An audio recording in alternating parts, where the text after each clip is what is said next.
You are listening to the Trips and Global on Wheels podcast hour, the place to be to learn about the latest and greatest life stories from people who are doing amazing disability advocacy work.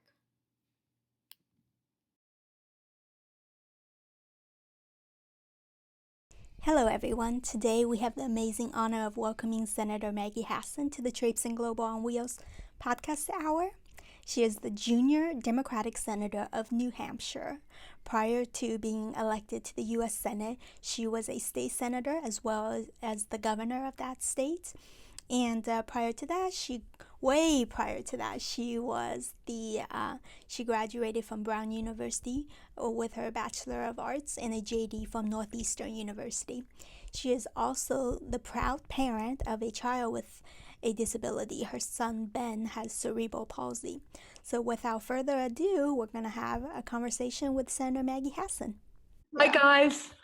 Hi, Senator Maggie Hassan. This is Ming Canada. Ming, it's really nice to see you. Hi, nice to meet you as well. I can't see you, but nice to hear your voice. Welcome to the Trips and Global on Wheels podcast hour. I am so happy that you agreed to come on the show. Well, thanks for having me. I'm excited to be with you, and I'm excited that you have this show. It's a really important thing to be doing, and an informative one. Yeah. Of course. So if you're ready, we're going to kick off with our first question. Sure. So I understand you were self-isolating in D.C. For a period of time earlier because of your son Ben's compromised respiratory system. And so I want to share with you a situation that was brought to my attention. And this individual asked me to ask you about it. So they said, what if somebody has a high-level injury like your son who has no other family members and relies on a caregiver? And in the meantime, that individual who happens to have a severe disability contracts the COVID-19. What protocols are in place to allow caregivers to come in to provide services to that specific person with a severe disability? Well, thank you. And that's a really excellent question. And to your earlier point, you're right. I was self-isolating because of the risk that the virus presents to our son, Ben, who lives at home with his dad and me in New Hampshire. And one of the things we have tried to do during this pandemic is really focus on the importance of continuing home care and other supports for people with disabilities who may need them. That means, among other things, making sure that direct support professionals have the kind of personal protective equipment they need, are trained in the CDC guidelines around hygiene. It can be very difficult, obviously, to socially distance when you're a direct care professional, and that's true for healthcare workers generally. So we've been focused on making sure they have equipment and training. As you may know, the latest proposal out of the House also provides for hazard pay for people who are on the front lines of this epidemic, and certainly healthcare professionals in the home setting, as well as direct care professionals, would be included in that. The other thing that was very important to me, and has been something I have wanted to help facilitate for a long time, is that when somebody with a disability needs to be hospitalized, we want their direct care professional to be able to be in the hospital with them and get paid for being there.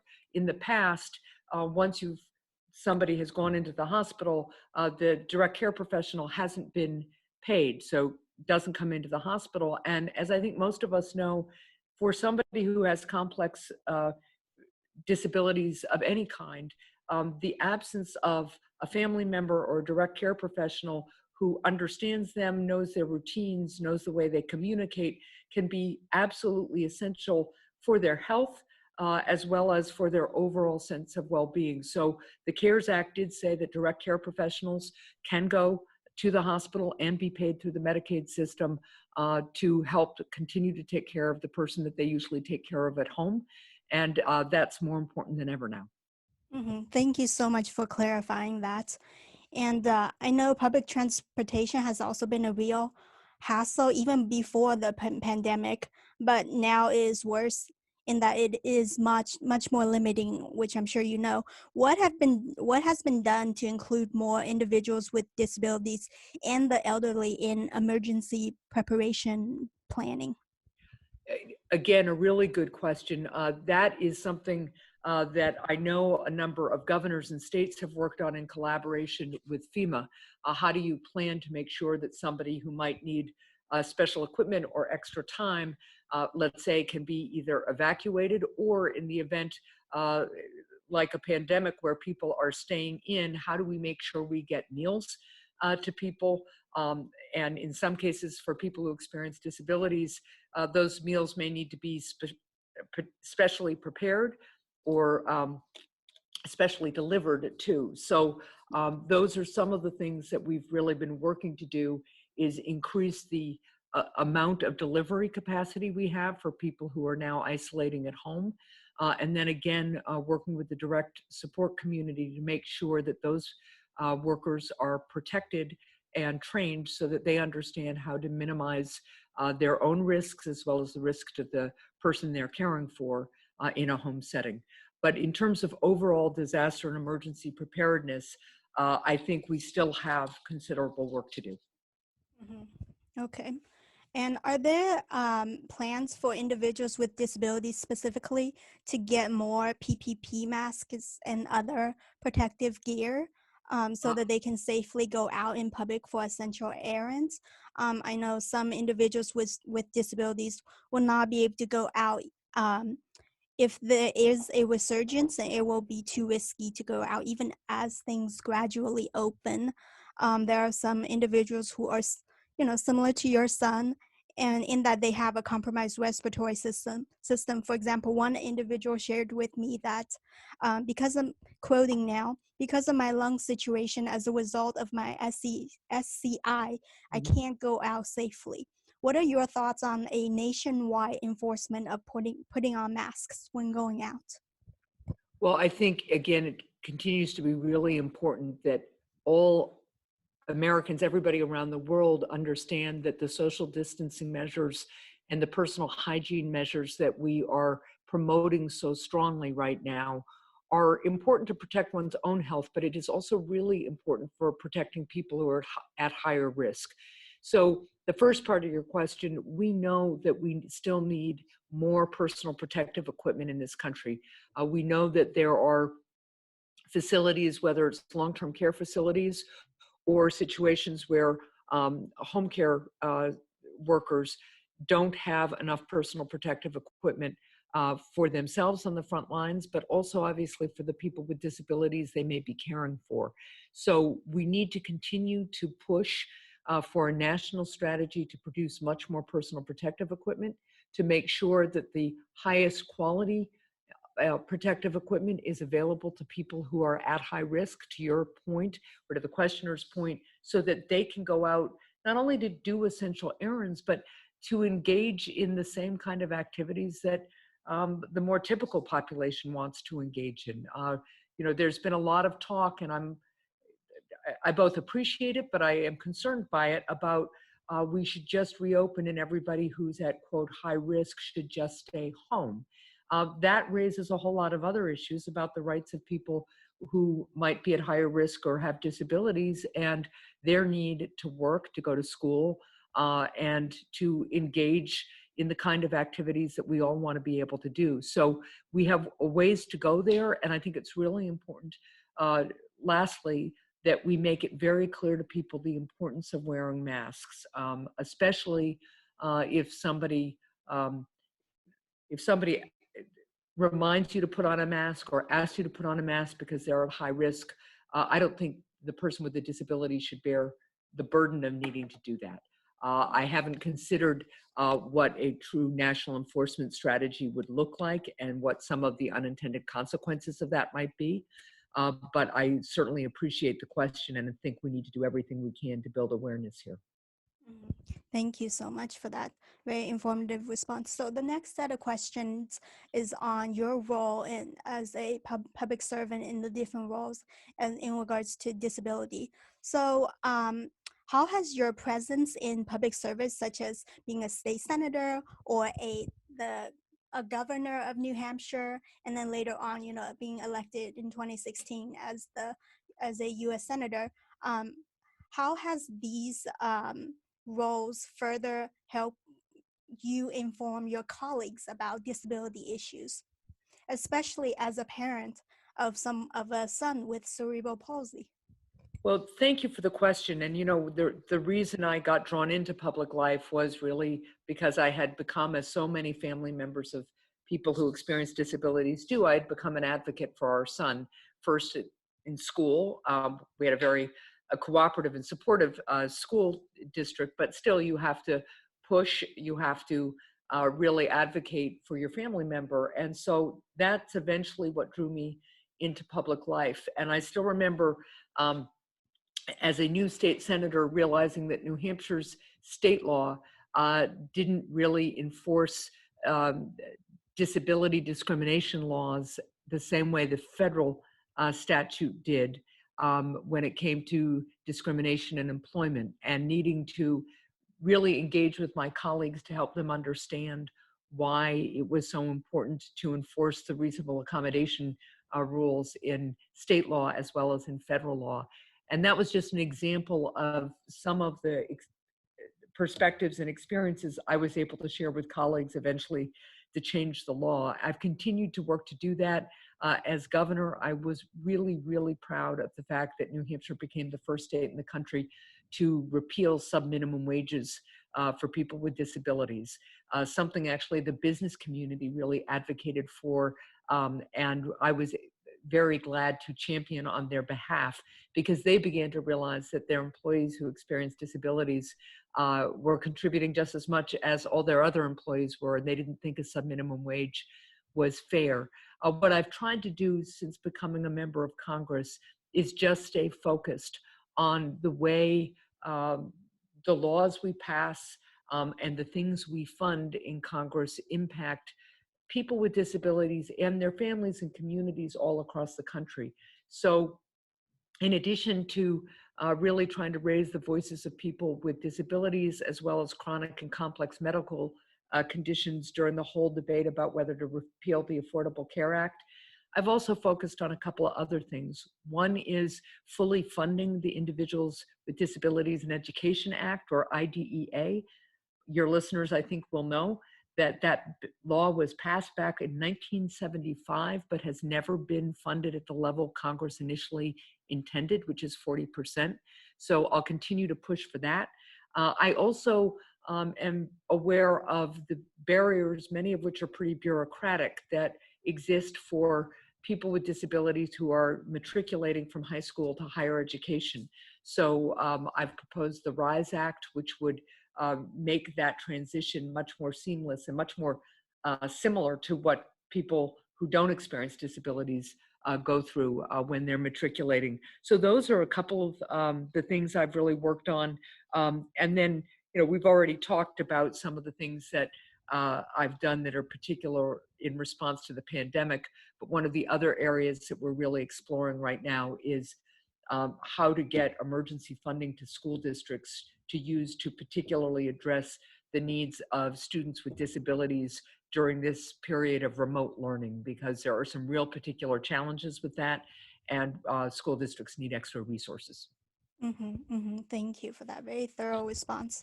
So, so the next question is regarding how do you think um, what, having been, in all those roles that we discussed in the last question, what kind of people do you think would thrive in today's political climate and still be successful at looking out for the little folks?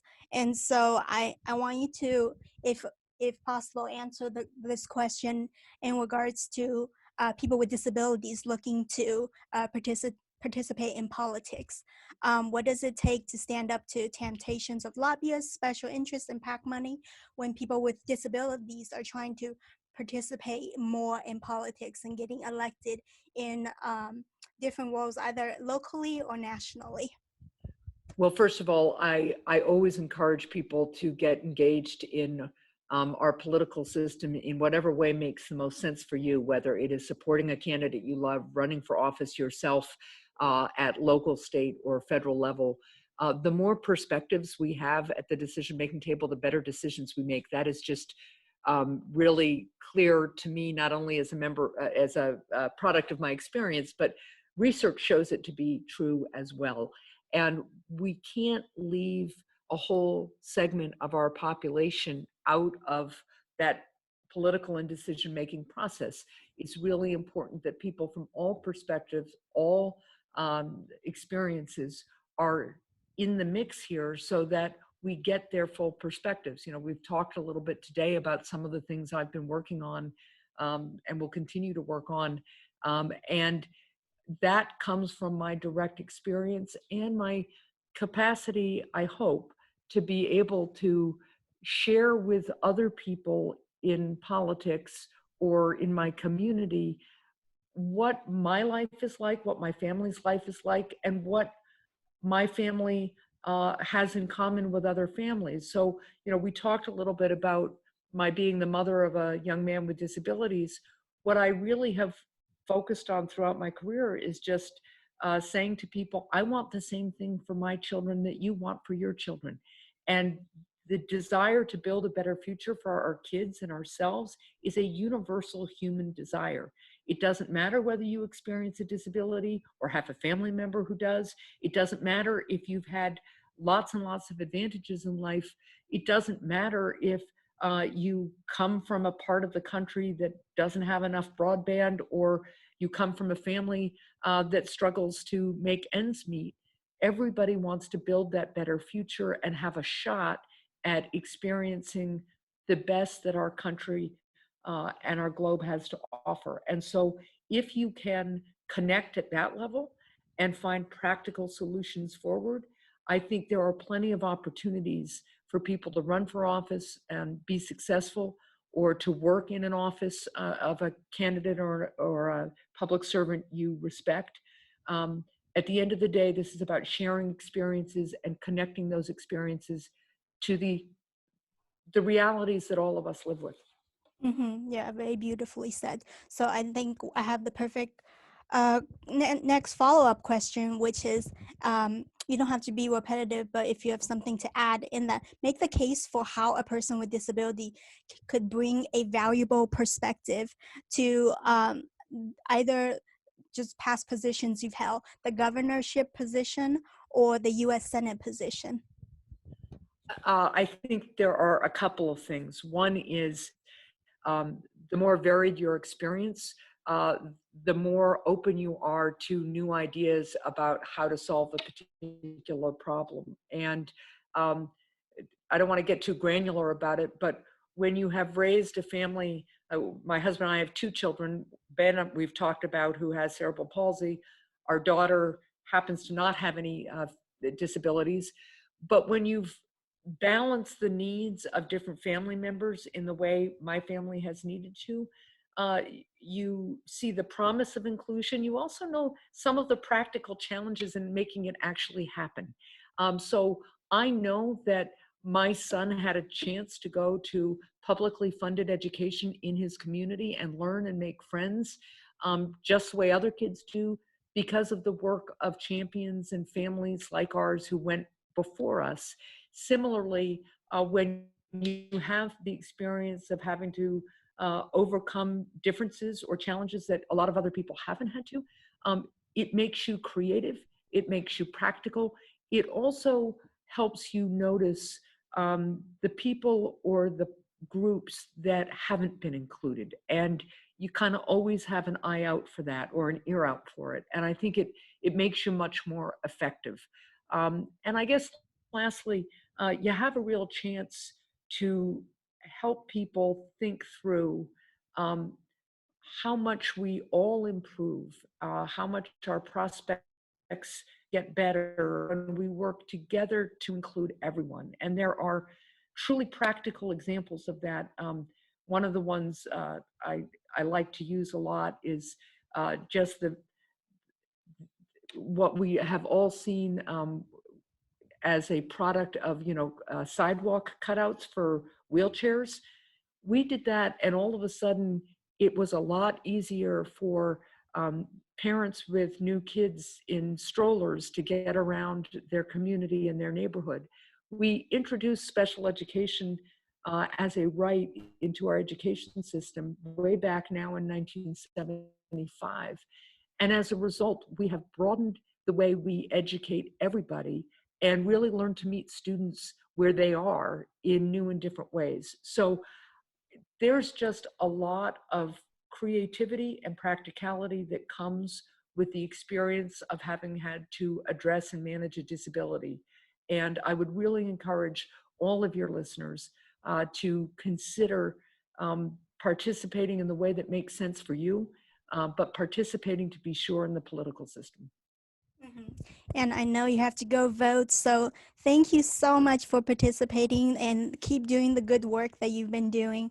I know you, having done prior to this interview, I did some research about you, and you were saying, a generation or two ago, you would have Right. been compelled to institutionalize him. Right. And having been a child who was institutionalized because I'm adopted, that statement, I understand how true that is and how important it is, this kind of work and the progress that we have made and the progress that still needs to be made. That's right. So thank you Well, so much. Ming, that was just beautifully said too. Thank you. What a nice way to close. Thank you. Have a great day. Thank you. You too. Bye-bye. Bye-bye. Did you like this video?